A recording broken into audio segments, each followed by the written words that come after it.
Realidad alternativa. Un tramione fanfic escrito por Natalis. Capítulo 18, parte 1.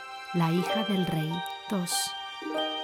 Un traidor puede traicionarse a sí mismo y hacer involuntariamente un bien. J.R.R. Tolkien. El día de la boda llegó demasiado pronto. El murmullo de los presentes se extendía por el gran salón bellamente decorado. El aroma de los perfumes artificiales que utilizaban las mujeres se mezclaba con el de las flores naturales que habían colocado de adorno.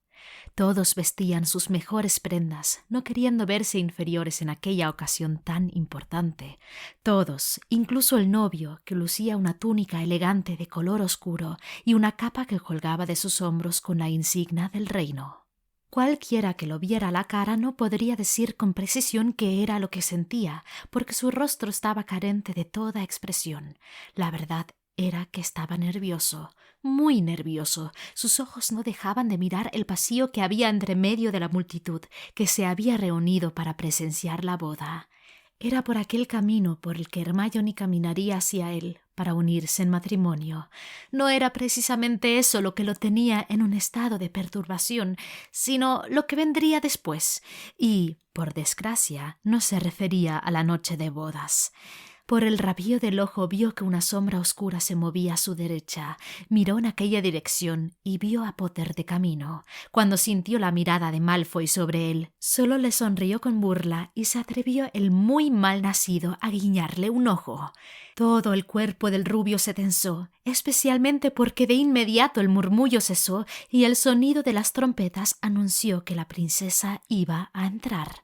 Volvió a posar la vista en el frente y cuando las grandes puertas se abrieron, la imagen de ella le robó el aliento. No iba vestida con el tradicional vestido blanco de novia, sino con un elegante vestido azul y morado, con pequeños detalles en hilos dorados, todos colores dignos de la nobleza. Sobre su cabeza había una delicada corona de oro con incrustaciones de rubíes y alrededor de su cintura una delicada cadena del mismo material. Si había sido maquillada, él no podría asegurarlo. Quizás el rubor de sus mejillas era natural. Su cabello tampoco ostentaba nada demasiado elaborado. Habían enganchado algunos mechones, pero los demás rizos estaban sueltos alrededor de su rostro, cayendo por su espalda hasta por debajo de sus caderas. Ahora más que nunca lucía como las princesas de los cuentos de hadas, puras, bondadosas, inalcanzables. En el rostro de ella sí se notaba el nerviosismo. Cuando sus ojos se encontraron, Hermione lo sonrió tímidamente y él, olvidándose que estaba aparentemente en una corte de plena Edad Media, le guiñó un ojo descaradamente, logrando que los que lo notaron comenzaran a murmurar nuevamente. Nuevos rumores comenzarían a salir de ellos dos, muchos más de los que ya había a causa de la inesperada boda. Hermione avanzó con el paso lento, pero seguro, hasta que estuvo frente a él. Tal como habían ensayado esa mañana, tomó su mano y se posó frente al ministro que los iba a unir. Se trataba de un anciano encorvado, el cabello blanco y de mirada pacífica. El hombre comenzó a recitar las palabras que ya conocían. No eran iguales, sino una variante a los típicos votos matrimoniales en los que ambos debían de estar de acuerdo. «Acepto», dijo Hermione. Cuando fue su turno no pudo evitar titubear levemente, pero al ver nuevamente a Potter no tardó en decir lo mismo. «Acepto». El salón estalló en aplausos y vítores. Hermione estaba muy nerviosa. En realidad había estado nerviosa desde el primer momento en la mañana en que abrió los ojos y se dio cuenta que se iba a casar con Draco Malfoy, pero en ese momento en específico estaba casi comiéndose las uñas de sus manos, un acto muy repulsivo, diría su madre, porque en menos de 10 minutos el rubio aparecería en su cuarto para consumar el matrimonio. Era difícil para ella no pensar en el asunto ni tener ningún tipo de temor, porque estaba vestida con un delgado camisón blanco que, apenas tocarlo, podría deslizarse por la curva de sus hombros y dejarla completamente desnuda. Incapaz de hacer nada productivo mientras esperaba, intentó relajarse todo lo posible con el té que le había dado su doncella. La mujer había entrado con una bandeja y la había dejado en una pequeña mesita. Mientras la ayudaba a desvestirse y colocarse su camisón para esperar de ese modo a su nuevo marido, le había ido hablando de las responsabilidades maritales. En aquel entonces había tenido que morderse el interior de sus labios para no reír. Después de todo, no era como si estuviera realmente por dormir con Draco Malfoy. No, claro que no. Y los nervios que sentía seguramente eran a causa de la magia y del papel que debía interpretar, porque ella no iba a dormir con él. No, de ningún modo.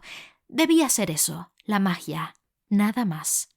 Sin embargo, estando sentada al lado de la chimenea encendida, con la taza de té en sus manos temblorosas, no podía evitar que sus ojos se deslizaran en dirección a la gran cama que tenía delante. Realmente era una gran cama. Las 4 columnas sostenían una estructura de madera firme, de la cual caían cortinas blancas que parecían ser de tul. Las sábanas blancas eran de seda y justo en el medio habían 2 objetos, una rosa sin espinas y un anillo. Cada vez que los miraba, su rostro se contraía en una mueca de molestia. Ya le habían explicado aquella tonta tradición de la noche de bodas. Se suponía que él debía acariciarla con los pétalos de la rosa, prometiendo así que siempre la trataría con delicadeza, y luego deslizaría en su dedo anular el anillo de oro, prometiendo serle fiel y respetarla por la eternidad. Decir que era absurdo era poco. Entendía que se tratara de una tradición milenaria en aquel reino que todos los maridos hacían con sus mujeres en la noche de boda, pero ¿realmente era necesario todo ese absurdo simbolismo para prometer algo que muchos hombres, por lógica, debían de hacer y que seguramente no cumplían? Cuando la puerta se abrió, Hermione apartó bruscamente los ojos de esos 2 objetos y observó a Draco en completo silencio. Él cerró la puerta una vez estuvo dentro y caminó en su dirección. Ella pudo notar que no se encontraba realmente en buenas condiciones. Muchos podrían decir que era serio, frío y distante, pero cuando Hermione miraba a sus ojos, cuando realmente lo miraba, podía asegurar que veía en ello algo, y ese algo podría ser desde cansancio hasta molestia e incluso miedo.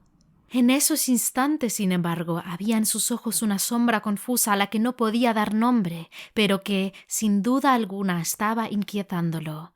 ¿Qué sucede? ¿Por qué crees que sucede algo? Porque es así, aseguró. ¿Qué sucede? Volvió a preguntar. Los ojos grises del rubio se deslizaron sobre ella con lentitud, y Hermione tuvo que combatir contra el deseo de alzar los brazos y cruzarlos encima de su pecho. Se sentía desnuda, aunque no lo estaba. «Ponte de pie», le ordenó. Ella abrió la boca ligeramente, incrédula que estuviera hablando con ese tono exigente. «¿Qué?» «Ponte de pie, Hermione», repitió, aunque sin tanta dureza. Cuando dijo su nombre, Hermione no pudo evitar que un escalofrío recorriera su espalda.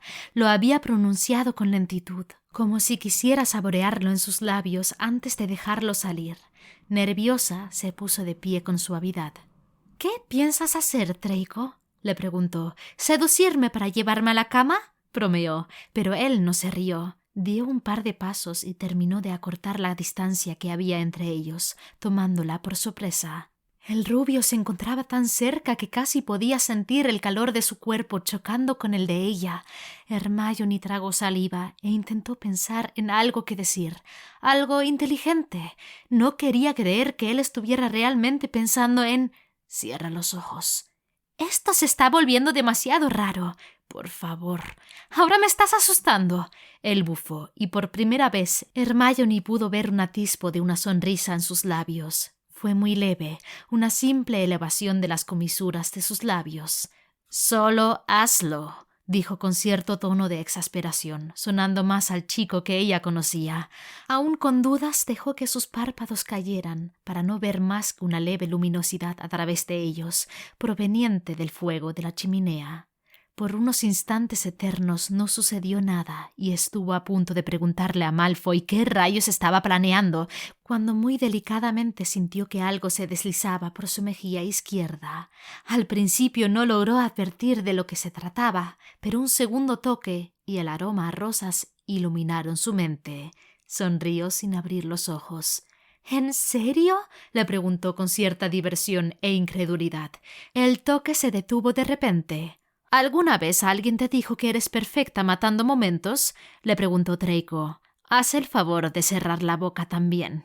Si no hubiera estado con los ojos cerrados, los habría puesto en blanco. No dijo nada más, pero su mente no podía quedarse callada y se preguntaba una y otra vez por qué estaba dejando que esto sucediera. Luego de un instante, la caricia con la rosa continuó en su pómulo, deslizándose hacia abajo hasta toparse con su mandíbula. Muy lentamente siguió ese recorrido, girando por su mentón hasta llegar al otro lado de su rostro, para volver a subir a su otra mejilla. Era un toque tan suave y leve, tan efímero que parecía irreal. Tuvo que respirar profundamente cuando un cosquilleo nació de su nuca y fluyó por su espalda hasta las puntas de sus dedos de sus pies. Él estaba deslizándola por su cuello, de arriba abajo, de un lado al otro. Su boca se abrió en busca de aire cuando comenzó a acariciar, nunca con sus manos, el borde de su cuello amplio de su camisón. Aquella flor, que segundos atrás le parecía un símbolo tan ridículo, se transformaba lentamente en algo muchísimo más significativo para ella. Ahora ya no tenía que luchar por mantener sus ojos cerrados, ni tampoco por intentar dejar de pensar, porque su mente parecía haber sido sumergida en una especie de nebulosa abstracta en la que no había nada más que las sensaciones de su cuerpo. Ella quería que la siguiera tocando con aquella flor, pero también deseaba que la tirara hacia un lado de una buena vez y que usara sus manos. Pero ninguna de las dos cosas sucedió. «Listo», dijo él, apartándose de ella. «Ya he terminado con esto. No te tengo que decir nada mientras coloco el anillo en tu dedo, ¿verdad?» Hermione abrió los ojos de inmediato y lo contempló incrédula. Ella estaba allí, casi derritiéndose a sus pies, y él se detenía, le hacía ver que había sido una tonta que pensaba nada más que bobadas. Hubiera enrojecido a causa de la vergüenza si no se sintiera tan molesta consigo misma en ese instante. Él solo había estado cumpliendo parte de su rol, nada más. «Ni siquiera tienes que hacer algo», le aseguró con seriedad, caminando hacia la cama, tomando el anillo y colocándoselo ella misma. «No sé tú, pero yo me estoy muriendo de sueño». No era necesario decirle que durmiese en el sillón o en el suelo, porque no tendría demasiado sentido. Ya habían compartido cama muchas noches en la realidad anterior y estaban acostumbrados. El problema de aquella ocasión era que ella lo quería tener lo más lejos posible, pero no podía decírselo porque no deseaba que él descubriese cuánto la había afectado. «Antes de dormir quiero que brindemos». «¿Y por qué motivo iríamos a brindar?», le preguntó molesta. «Por nuestro matrimonio, ¿por qué más?» «Malfoy, ha sido un largo día y no estoy de humor para estas tonterías. Quiero acostarme y dormir, y así olvidarme por algunas horas que estoy encerrada contigo a causa de un maldito hechizo. ¿Es eso demasiado pedir?» Él permaneció serio por unos instantes, mirándola como si estuviese ofendido por el modo en que ella le había hablado. Sin decirle nada, Hermione podía sentir esa mirada y solo empeoraba la opresión que sentía en su pecho. Estaba agotada, era verdad, pero también enfadada, frustrada e increíblemente humillada. Merlin, ¿cuánto tardarían en salir de aquellas realidades? Estaba preocupada por ese asunto, pero al mismo tiempo debía de estar atenta a su rol, para no equivocarse y conseguir que la magia se volviese inestable y ellos sufrieran como en realidades anteriores. Pero no solo era eso, además tenía todas esas sensaciones y sentimientos hacia Draco, que no sabía si eran reales o no, y no tenía idea de cómo lidiar con ellos. Sintió que su labio inferior comenzaba a temblar y que sus ojos ardían a causa del llanto contenido, y casi de inmediato los brazos del rubio la tomaron. Ella intentó apartarse, pero él no se lo permitió.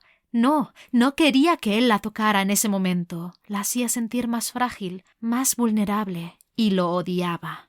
Siéntate, le pidió suavemente, dejándola prácticamente en la cama. Ella lo hizo solo para conseguir zafarse de sus brazos.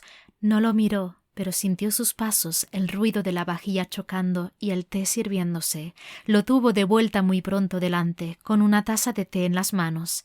Hermione lo tomó solo por hacer algo. No quería enfrentarlo ni hablarle, para tragarse todas esas palabras que no quería pronunciar y mitigar el dolor del nudo en su garganta. Bebió un sorbo, pero casi de inmediato hizo una mueca. Estaba frío. «Bebe más». «No quiero». «Eso te ayudará», insistió. Lo dudaba. Lo que necesitaba para volver a sentirse ella misma era estar en el mundo real, viviendo su propia vida, lejos de aquellas realidades en las que sentía que pronto perdería la cabeza y el corazón. Aún así, tomó un nuevo sorbo, esta vez más largo, y luego otro y otro, hasta terminar por completo con el líquido. Le tendió la taza a Draco y luego se acostó en la cama.